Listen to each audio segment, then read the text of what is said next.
Hello good people! We have an exciting movie review commentary for you guys today. I know you guys were probably expecting a girl advice video, but I had a crazy weekend. I just wasn't feeling up to it, but I also want to bring other content to my channel. Which reminds me, stay till the end of this video. I have an idea for a new series and I want to run it by you guys. But that's the later, and the now, we have a movie review of Chernobyl Diaries. The movie follows 6 tourists who hire a tour guide to take them on an exploration through the Chernobyl area, but during their tour things start to go downhill and we find them being hunted by these radiation mutated kids. Now I was actually pretty disappointed after seeing this movie because from the trailer it looks like this movie is going to be one of those found footage films, and going into the movie that's what I was expecting and hoping to see because I love those type of movies. But it's not. The movie was shot, from the third person. So this makes me curious about the movie's title. It's called Chernobyl Diaries, but there's nothing about this movie that's even related to a diary or a journal or any sort of documentation at all. So my first question is, with the title of this film, why'd you pick Diaries if this really isn't even a diary? The film was also poorly shot. I mean, despite it not being shot in the first person, this movie was incredibly shaky. If you thought Cloverfield was bad, just wait till you see this movie. Every time something interesting, and I mean every time something interesting was happening, you couldn't really see it. You didn't know what was going on.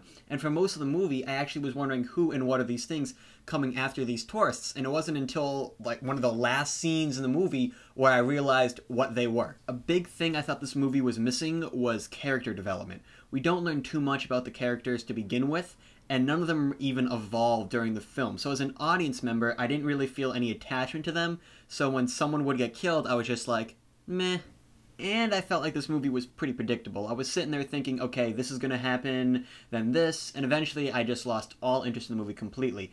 And I wasn't the only one either. Most people were laughing at this film by the time it was done. And throughout the movie, I kept asking myself, why are they doing that? Why don't they just run towards where the help is? There's actually a part in the movie where a few of the tourists are being chased by these radiation people, and they keep running downstairs. Like, if you're being chased, where is down going to lead you? How about you stay at ground level and look for an exit? And I kept thinking that every scene. And one of the things that was, and I don't think that this will be much of a spoiler, but their truck's spark plug gets destroyed or eaten or whatever, and during the night the car battery dies because they leave the lights on.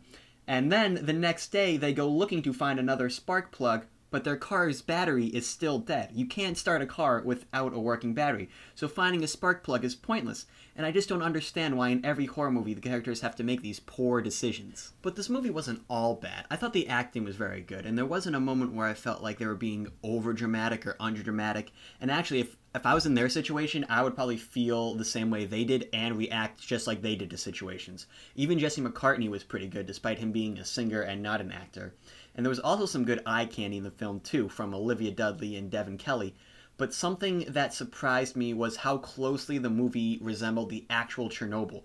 The movie was filmed mostly in Serbia, but when I got home and I looked for pictures of Chernobyl, they were almost identical to the film. I also thought this idea for the movie was genius. I mean, this is something that hasn't been touched before. No one else has made a movie about Chernobyl, but overall, it was poorly executed. They really tried to make parts of this movie resemble real life, and you can tell that from looking at the pictures, and I'll have a link to the pictures down below. But there's a major flaw in that.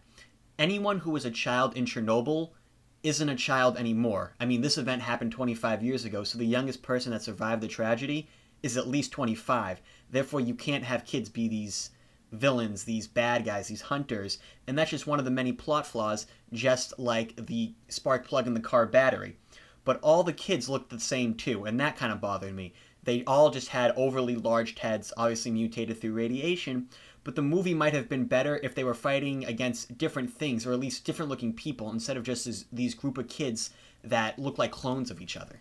So, bottom line, should you see this movie? My recommendation would be to not see it. IMDb gave this movie a 5.8 out of 10, and I think that's a pretty accurate rating. I mean, this movie wasn't bad, but it wasn't good. Like, this isn't a movie that I would want to suggest to someone. I would probably recommend this as a rental, but I wouldn't suggest you guys waste your money to see it in theaters.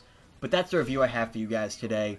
Now, for this new series I was talking about earlier, I recently started playing Skyrim. I know I'm late to the party, and I know a lot of you guys play it too, so I was wondering if you'd be interested in a series based around Skyrim mods and cool creative things you can do in the game. So let me know in the comments if Skyrim is something you'd like to see on this channel. If you enjoyed the video, please give it a like and make sure to subscribe if you're new. Also, feel free to follow me on Twitter, @FisherTwelve, same as the channel name. Hope you guys enjoyed the video, and take care.